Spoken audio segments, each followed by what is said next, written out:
The newspaper spoke to two people, each who live in the apartment building right next to the house where the students were killed. And both said that the street was unusually quiet that night, especially for a Saturday night on a block often teeming with parties and college kids. One neighbor said that she normally sleeps with earplugs, but that night said she didn't need to. And she also said when police came to her door the next day, she simply told them she hadn't heard anything that had alarmed her during the night. Another neighbor described the quiet as bizarre. He also told the newspaper he thinks he may have heard a scream as he was dozing off about 4 a.m. And that is the same time police say the murders likely occurred. The neighbor said he dismissed that scream as a party sound and said he didn't think anything of it, even when investigators knocked on his door the next day. He also says he told police about a black luxury SUV that he hadn't seen in the neighborhood before. He said it was only parked a few spaces away from the front of the crime scene. But late today, police told this program exclusively, and I quote, "We have not heard anything about an SUV. However, if there is something we need the public's assistance with, we'll release it like we did for the Hyundai."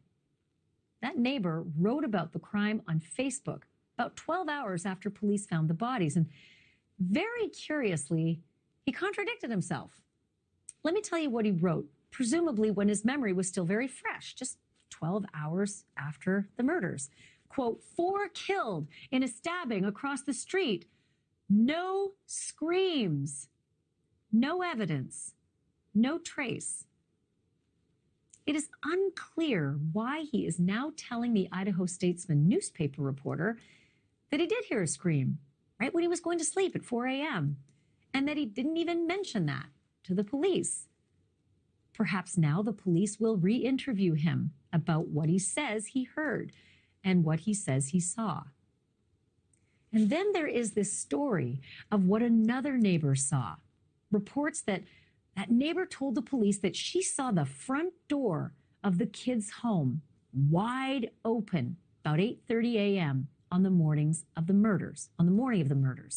And if that detail was known to the police as well, it sure didn't seem to make its way to this guy, the chief of the police, James Fry, because when asked about it yesterday by the Daily Mail newspaper, Chief Fry said this was news to him. He said this, and I quote the paper, "I'm not even sure where that came from, to be quite honest." I'm confused.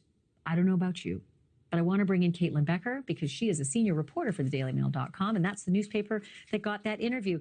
So, Caitlin, I am not quite clear on how the chief of police couldn't have heard anything and seemed surprised by your newspapers even asking the question about the open door. Because if there's one detail that would stand out among many, it would be that the front door of the house where the murders happened was wide open just 4 hours or so after those kids were killed and multiple hours before anybody would wake up.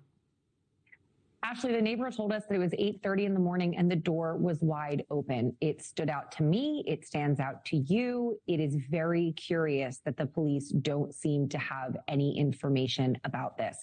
I don't know if that's because maybe some people are hesitant to talk to the police versus talking to a reporter, but the question remains now that we've reported it and it's out there, the police still don't seem to have commented on the fact that the door was wide open that very morning. And they've had multiple officers for 26 days. Just this scene last night, 5 more agents going in and out of that house. These were very unusual looking agents, though. They didn't have any evidence bags. They went in, they went out, didn't take any notes as they were walking through the house. We could see that through the window. They certainly appeared to be FBI, maybe on a go-see to get familiarized for the first time because they've added new FBI agents to this case, but they wouldn't answer our questions either as they walked by and kind of hid their faces, which was unusual as well. But I digress. I want to ask more about those local cops and the chief himself. We have been begging to get the police in an interview so that we could ask some of these questions for clarity, not even to give us, I'd like information about the case, but just to get clarity on their messaging. And they refuse. They've just flat out refused to do any interviewing with me particularly and many of our reporters and producers. Thank you for watching.